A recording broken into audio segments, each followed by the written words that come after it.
सुरक्षा कारणों के चलते महबूबा को फिर किया गया नजरबंद। पाबंदी के बावजूद पार्टी कार्यालय जाने की कर रही थी कोशिश।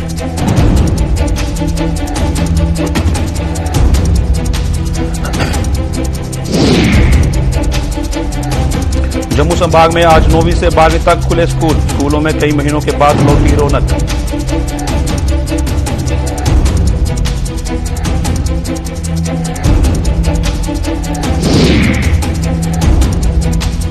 पुलवामा हमले की तीसरी बरसी मना रहा है देश। शहीदों को याद कर दी गई भावभीनी श्रद्धांजलि।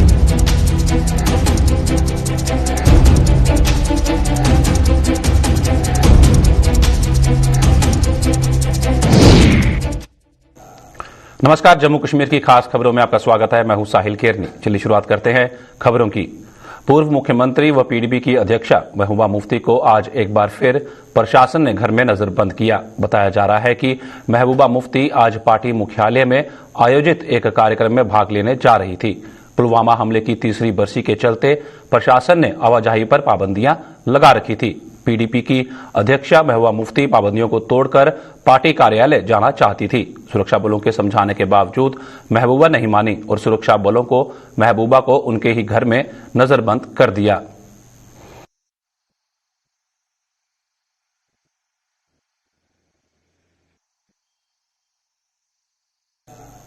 कोरोना महामारी के कारण पिछले कई महीनों से जम्मू में बंद स्कूल सरकार के आदेश के बाद आज खुल गए। 9वीं से लेकर 12वीं तक स्कूल खुलने के बाद आज स्कूलों में रौनक देखने को मिली और शिक्षकों के साथ साथ बच्चों के चेहरों पर भी मुस्कान देखने को मिली। स्कूल प्रबंधकों ने सरकार के इस आदेश का जहां स्वागत किया, वहीं नौकरशाहों पर सवाल भी उठाए। उन्होंने कहा कि देश के अन्य भागों में स्कूल खुले रहे हैं, लेकिन जम्मू में नौकरशाहों के रवैये के कारण स्कूल बंद रहे, जिससे छात्रों की शिक्षा बुरी तरह से प्रभावित हुई।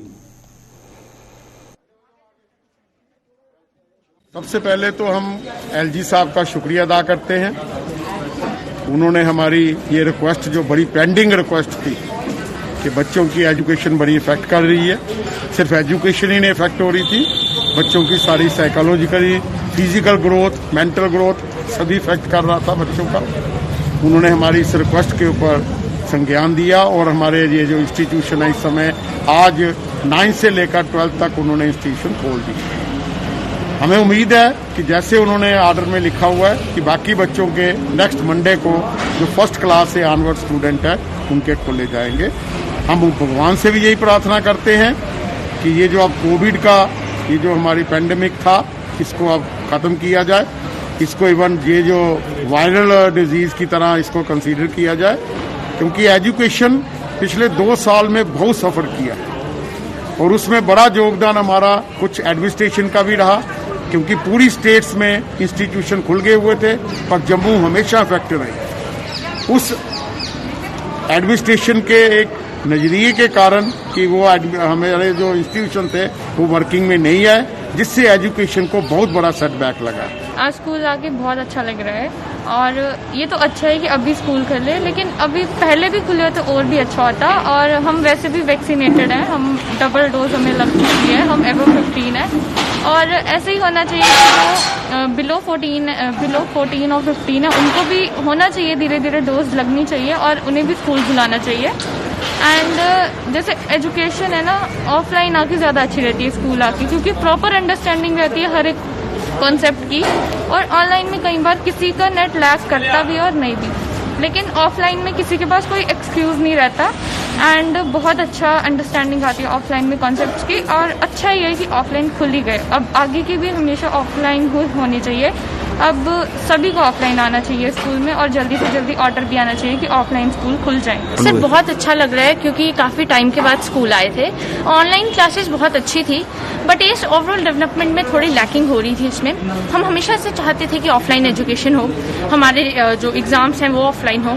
एंड यस, कोरोना को हम सभी ने हराया, मिलके हराया। एंड यस, हम आगे भी हर चुनौती का इसी तरह सामना करेंगे एंड अच्छे से पढ़ेंगे, ताकि क्योंकि हम जैसे जानते हैं हम ही कल का भविष्य है, तो हम अपना बेस्ट देंगे जिससे हम अपने देश का, स्कूल का और अपने पेरेंट्स का नाम रोशन कर सकें। वहीं उधमपुर में भी आज 9वीं से 12वीं कक्षा के स्कूल खुल गए और बड़ी संख्या में छात्र छात्राएं स्कूल पहुंची। इस दौरान कोरोना एसओपी का भी ध्यान रखा गया। छात्रों के मुताबिक कोरोना काल में ऑनलाइन पढ़ाई तो होती थी, लेकिन वो अपने डाउट क्लियर नहीं कर पाते थे। लेकिन अब स्कूल खुलने से वो अपने डाउट क्लियर कर सकते हैं।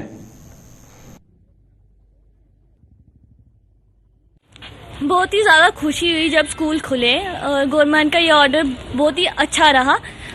काफ़ी देर से 2 साल हो गए हैं स्कूल बंद थे और घर पे भी ऑफलाइन क्लासेस हुआ करती थी। वो अच्छा पढ़ाते थे टीचर्स भी, पर ऑनलाइन पढ़ने का अलग ही होता है कि कोई डाउट्स होते हैं तो हम क्लियर कर सकते हैं, टीचर से डायरेक्टली पूछ सकते हैं कुछ भी चाहते हैं। और फ्रेंड्स भी होते हैं अपने स्कूल में, बहुत ही अच्छी तरह से वो पढ़ा भी रहे हैं हमें और पूरी कोशिश करते हैं कि हमें अच्छे से पढ़ाई एग्जाम के लिए तैयार करें और हमारे पूरे ही डाउट्स क्लियर करते हैं। हम आज स्कूल आए इतने दिनों के बाद, पूरे सैनिटाइज वगैरह सब कुछ टीचर्स भी बहुत अच्छे से कर रहे हैं और हमें बहुत सारे डाउट होते थे। ऑनलाइन क्लासेस तो लगती थी लेकिन हम अटेंड कभी कर पाते थे और कभी नहीं, कभी नेटवर्क की प्रॉब्लम, कभी कुछ। और अभी हमें बहुत ही अच्छा लग रहा है कि हम टीचर्स के साथ बातचीत जो भी डाउट्स हैं क्लियर कर सकते हैं।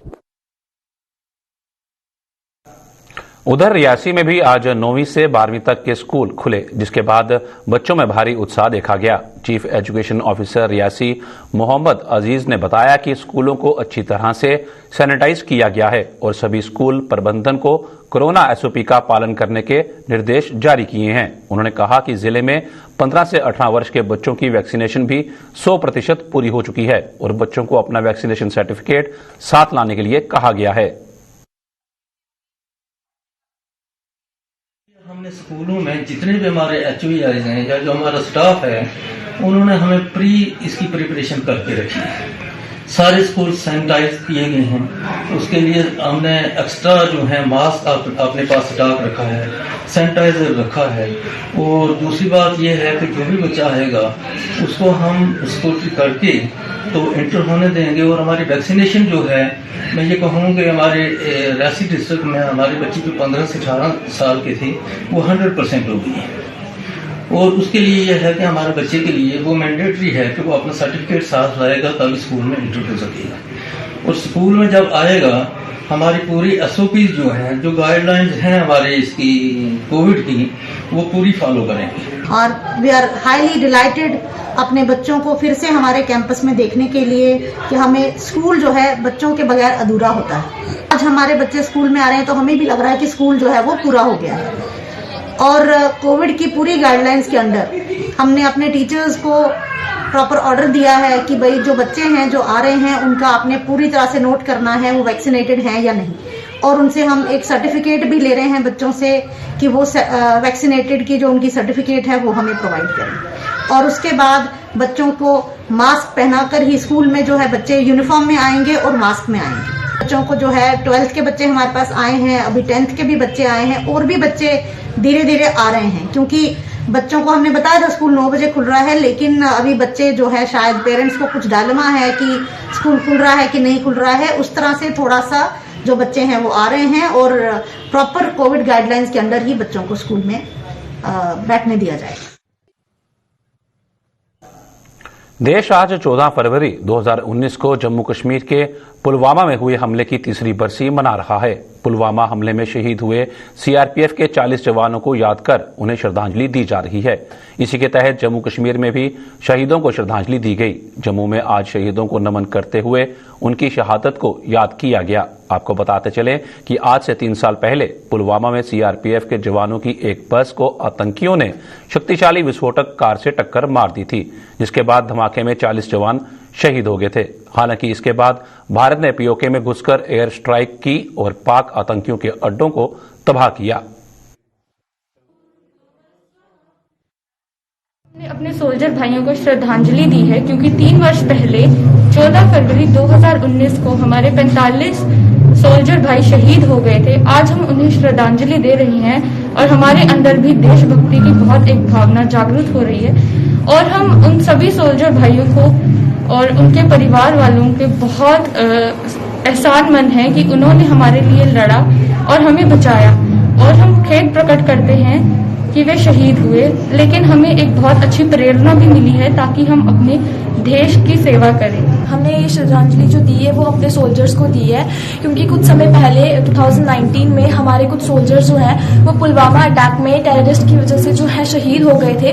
तो उनकी एक उनकी एक याद में हमने आज श्रद्धांजलि। सिर्फ 14 फरवरी 2019 में हम अपने घरों में थे और हमें पता चला कि पुलवामा में एक बहुत ही मेजर अटैक हमारे सोल्जर्स पे हुआ है। Listening that news we all went to a deep sorrow.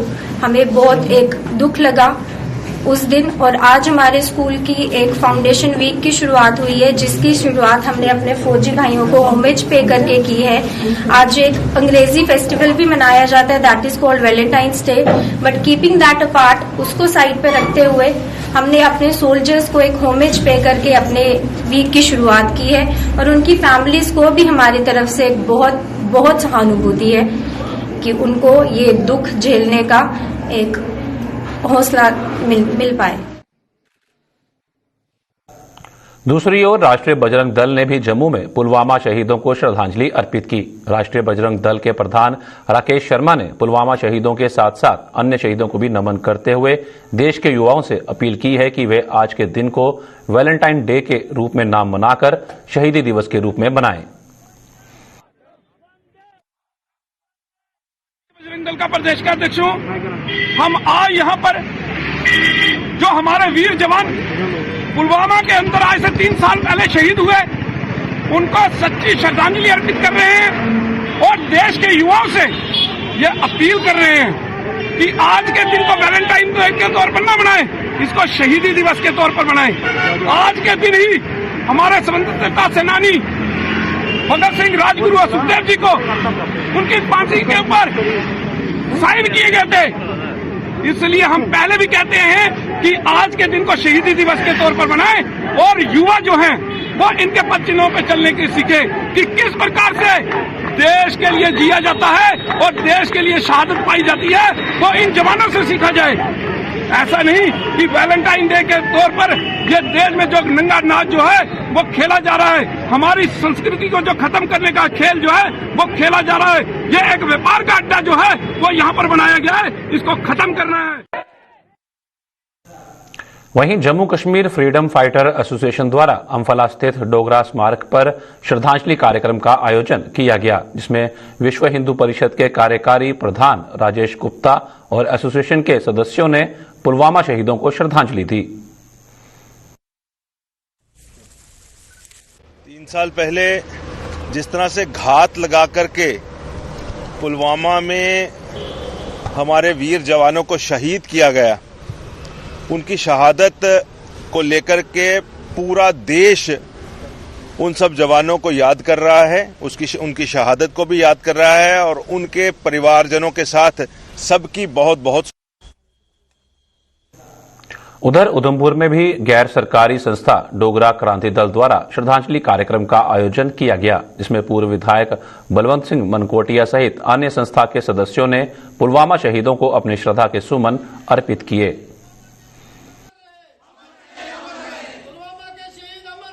Pulwama के शहीदों को याद किया गया, उनकी कुर्बानी को याद किया, उनको श्रद्धांजलि देके याद किया। तो इस मौके पे हम यही कहना चाहेंगे कि जिन मां के सपूतों ने अपनी जान का बलिदान देके इस वतन की रखवाली की है, उनको हमारा शत शत नमन है। उन शहीदों को नमन है, उनके माँ बाप को हमारा नमन है, उनके परिवार के लोगों को नमन है, उनके माँ बाप को इसलिए नमन है कि उन्होंने ऐसे सपूत पैदा किए कि जिन्होंने अपनी देश की खातिर अपने आप को कुर्बान कर दिया।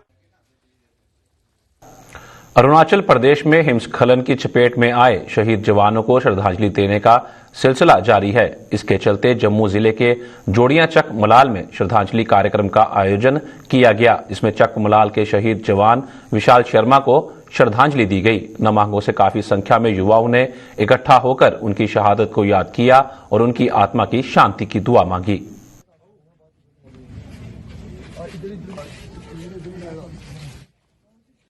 भाई थे जो आज इन्होंने अपने देश के लिए एक कुर्बानी दी है, वो किसी के नसीब में होती है ऐसी कुर्बानी देना।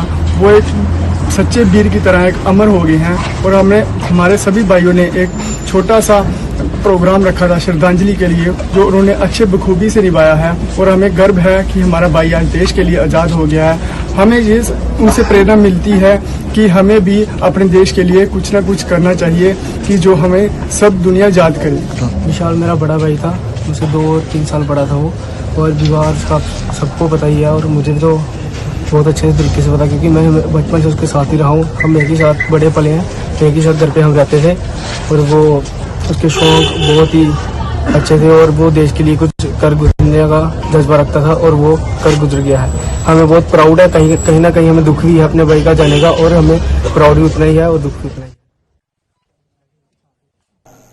जम्मू फ्लावर्स ग्रोवर्स कोऑपरेटिव ने सरकार से फूल उत्पादन को बढ़ावा देने के लिए ठोस पॉलिसी बनाने का मांग की है। उन्होंने कहा कि अगर सरकार फूल उत्पादन को लेकर ठोस पॉलिसी बनाती है तो इससे कई बेरोजगार युवा अपना रोजगार खड़ा कर सकते हैं। उन्होंने लोगों से भी शादी सहित अन्य समारोह में आर्टिफिशियल के बजाय ताजा फूल का प्रयोग करने का आह्वान किया।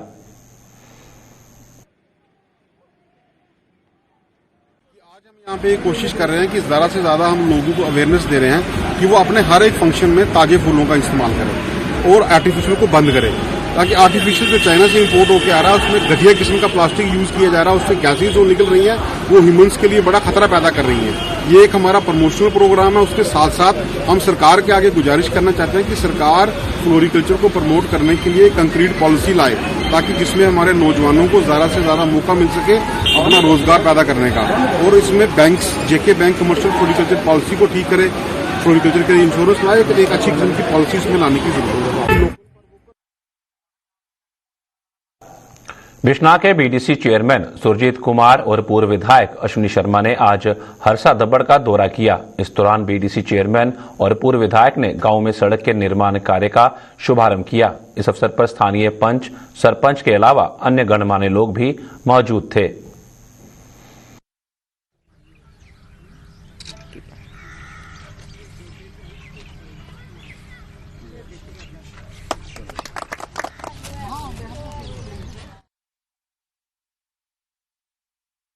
गांव हरसा दब्बड़ में आज एक रोड का काम शुरू हुआ है। यहाँ मेरे साथ बीडीसी के चेयरमैन सुरजीत जी, यहाँ की सरपंच जो हैं दर्शना जी, और यहाँ के नायब सरपंच चौधरी गारा जी, जय भारत जी हमारे काउंसलर हैं और एक्स वाइस चेयरमैन हैं बिश्नाह म्युनिसिपल कमेटी के।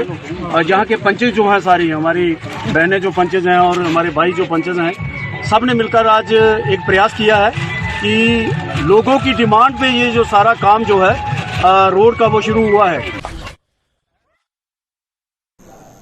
सब्जी उत्पादन में लगातार हो रहे घाटे के बाद अब सब्जी उत्पादकों ने अन्य फसलों का भी उत्पादन शुरू कर दिया है। इसी कड़ी में मड ब्लॉक के नई बस्ती पंचायत के किसानों ने सब्जी के साथ साथ मटर की खेती भी शुरू की है। इन किसानों के मुताबिक पहले वो केवल सब्जी का ही उत्पादन करते थे, जिसमें उन्हें नुकसान भी उठाना पड़ता था, लेकिन अब नुकसान की भरपाई के लिए उन्होंने अब दूसरी फसलें भी लगाना शुरू कर दी हैं। मेरा नाम ओम प्रकाश है। हम गांव नई बस्ती मुलागमठ में रहते हैं। तो इस बार हमने मटर की फसल जो कोई 1.5 एकड़ जो है लगाई है, ताकि इसके साथ लोगों को पता चले कि जो बाकी चीजें हैं, जो फसल, एक तो सिर्फ सब्जी पर भी डिपेंड रहते हैं हम लोग, फसल ये गोभी, कड़म, मूली वगैरह, उससे तो ठीक है पैसा तो मिलता है, लेकिन वो जो प्रोडक्शन जो है बाकी चीजों की नहीं होती, तो फिर वो लोगों को बड़ा उसमें एक ही फसल लगाकर उसका जो पैसा भी पूरा नहीं मिलता। तो इसलिए हमने जो सोचा कि इस बार एक किस्म की ये लोगों को अवेयर हो जाए कि दूसरी फसल जो है इनमें से काफी फायदा होता है। मटर जो है ये भी अच्छी फसल है। इस बार देखते हैं हम कितना होता है, और कुछ और भी लोगों ने हमारे गांव में हमें देखकर उन्होंने भी थोड़ी थोड़ी लगाई है। अगर ये अच्छी चल गई तो आगे भी आइंदा भी हमारी ये कोशिश रहेगी कि हम इसको और ज्यादा लगाएं। इस बार हमने कुछ अलग ट्राई किया है। मटर हमने लगाया है इस बार, तो हमने 1 एकड़ के करीब हमने मटर लगाया है। सभी के लिए हमने इस बार ट्रायल किया। सभी किसानों को मैं बोलूंगा कि वो अलग अलग चीजें ट्राई करें, सब्जियां चाहे कोई भी हो। तो हमारे यहाँ पे पहले मूली, कड़म, बंद गोभी, फूल गोभी, शलगम ये सब लगते थे। तो कई बार उनका रेट ज्यादा हाई हो जाता है, कई बार कम हो जाता है, तो उसका किसी को नुकसान हो जाता है, किसी को बेनिफिट हो जाता है। तो ये है कि हमने इस बार अलग एक फसल लगाई है, तो इसमें हमारा ये है कि अगर ये फसल हम अच्छी हो गई अगर इस बार, तो ये हमारे अपने काम भी आ जाएगी, हम इसको बेच भी सके।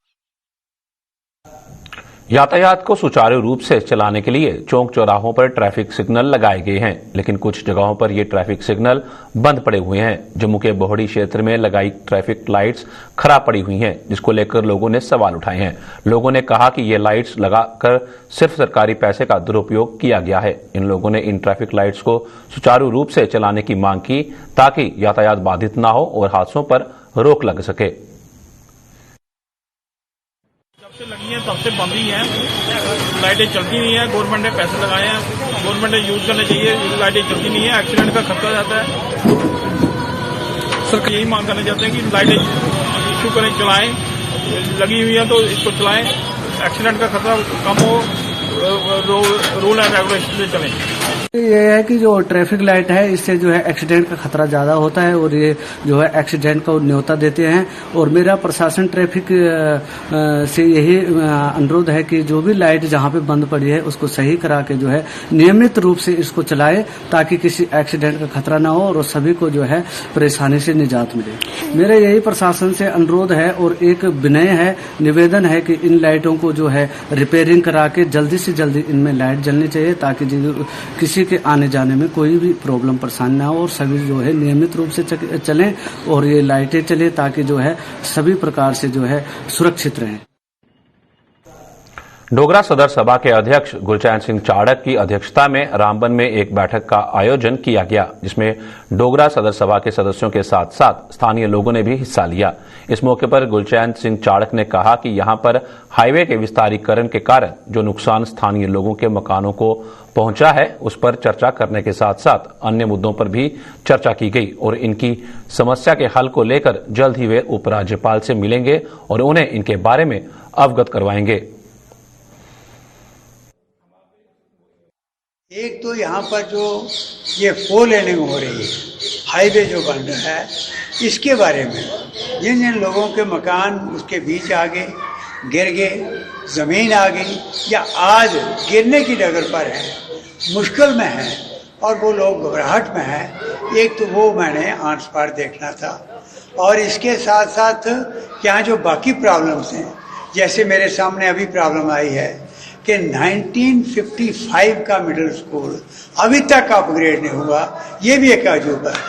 और इसके अलावा यूथ की प्रॉब्लम्स हैं, बड़ी सीरियस यहाँ प्रॉब्लम्स हैं, ये सारी यहाँ पर डिस्कस हुई हैं।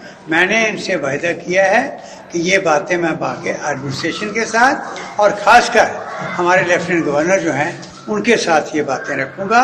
और जिन जिन लोगों के मकान खासकर गिर गए हैं या गिरने की डगर पर हैं, उनका प्रॉपर इंतजाम किया जाए और उनकी फाइलें बनी हुई हैं, चाहे वो मुआवजा देने की बात है और चाहे उनको प्रॉपर शेल्टर देने की बात है, उन पर प्रॉपर और जल्दी एक्शन हो।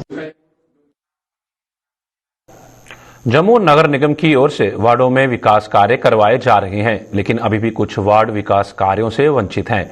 वार्ड नंबर 40 में गलियों की खस्ता हालत को लेकर लोगों में रोष जताया। इसके साथ ही इन लोगों ने कहा कि गलियों नालियों की खस्ता हालत होने के कारण पानी उनके घरों में घुस जाता है। साथ ही कहा कि बिजली की समस्या से भी वे जूझ रहे हैं।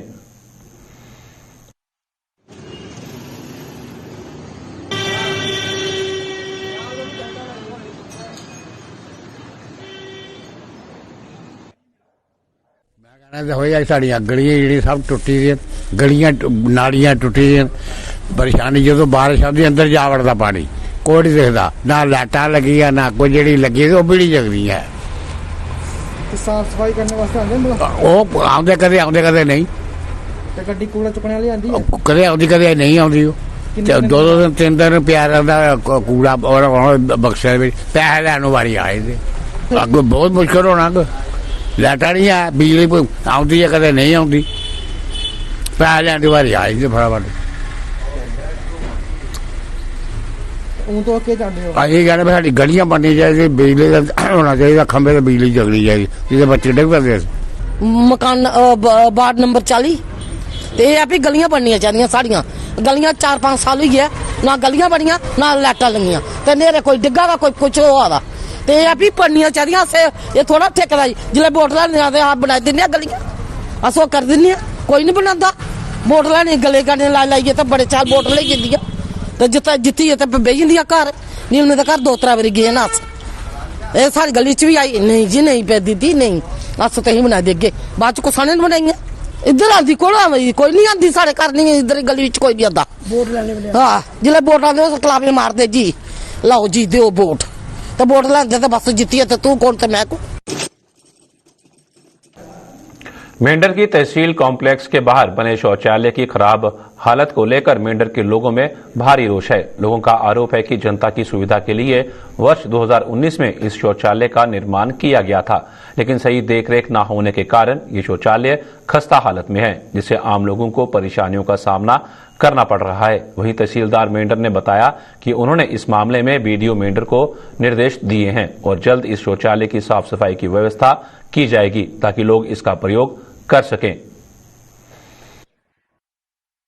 बना था आज तक ये आवाम के बिल्कुल काम नहीं आया। हालांकि मेंढर के अंदर तामीर और तरक्की की जहां बात की जाए, अगर कोई बाहर से आदमी आए यहां आके देखे और आपको ये एहसास हो जाएगा कि मेंढर कस्बा के अंदर कोई भी टॉयलेट फैसिलिटी नहीं है, कहीं पेशाब करने की जगह नहीं है। यहाँ औरतें बहुत परेशान होती हैं, बाहर से जो लोग आते हैं बहुत परेशान होते हैं। यहाँ इतनी आबादी के बावजूद एडमिनिस्ट्रेशन की बिल्कुल तवज्जो इधर नहीं है, ना कोई अपने पंचायत महकमे का जो वीडियो है, हालांकि उसका फर्ज बनता है टाउन के अंदर जितने भी ऐसे कॉम्प्लेक्स बनाने जहाँ लोग बआसानी पेशाब कर सकें। मैं हैरान हूँ कि तहसील हेडक्वार्टर के बिल्कुल नाक के तले ये आपके सामने ये जो प्रोजेक्ट है 2019 को बना था, आज तक लोगों को इसका कोई फायदा नहीं हुआ। हालांकि लाखों रुपए यहाँ खर्चा हुआ, लेकिन इतनी स्मेल है कि इसकी स्मेल तहसीलदार के ऑफिस तक जाती है, इतनी स्मेल है कि एसडीएम साहब के ऑफिस तक जाती है, लेकिन यहाँ कोई सफाई का निजाम नहीं, बिल्कुल इसकी खस्ता हालत है। यहाँ कोई देख भी कहा था, इसके लिए बीडीओ साहब को हमने डायरेक्शनें दे दी हैं, क्योंकि तहसील कम्प्लेक्स में जो हमारा शौचालय यहाँ बना हुआ है, टॉयलेट जो है, इसको जो यूज़ करेंगे वो लोकल शहरदारी भी कर सकते हैं, और जो तहसील में लेडीज़ या छोटे बच्चे आते हैं, किसी को भी प्रॉब्लम हो सकती है, तो वो टॉयलेट जो है बड़ा इंपॉर्टेंट है हमारे लिए। तो इसके लिए हमने फिर से इनको डायरेक्शनें दे दी हैं। कल बीडीओ साहब ने कमिटमेंट की है कि कल वो इसको थ्रू कर देंगे, पर्सनली विजिट करके। 90% काम हो चुका है। जो छोटा मोटा कोई पाइप का या कोई टैप का कोई प्रॉब्लम है तो वो कल रिजॉल्व हो जाएगा। जम्मू कश्मीर की खास खबरों में फिलहाल इतना ही। दीजिए इजाजत, नमस्कार।